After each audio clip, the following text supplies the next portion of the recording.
എന്നെ കാണുമ്പോ ചോദിക്കും, നീ എന്തിനീ എല്ലാ ആഴ്ചയിലും അങ്ങോട്ട് പോണത്?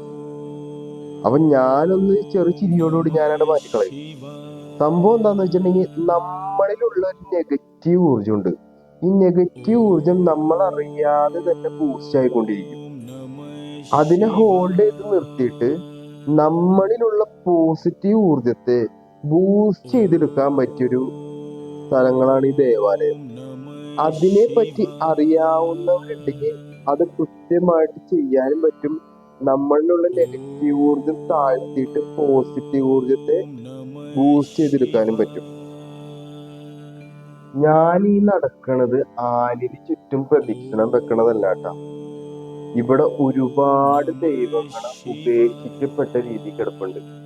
കുറെ കൃഷ്ണന്റെയും ഗണപതിയുടെയും അതുപോലെ കുറെ ഫോട്ടോകളായിട്ടും ഒരുപാട് ദൈവങ്ങള് ഉപേക്ഷിക്കപ്പെട്ട രീതിയിലാണ് ഇവിടെ കിടക്കുന്നത്. അവരെയും കൊണ്ട് ഒരു ആവശ്യമില്ല എന്നുള്ള രീതിയിലാണ് ഈ കിടക്കുന്നത്. അപ്പൊ എന്തുകൊണ്ടായിരിക്കും ഇങ്ങനെ ഉപേക്ഷിക്കപ്പെട്ടേക്കണത്? അറിയാവുന്നവര് ഒന്ന് കമന്റ് ചെയ്തേക്ക്.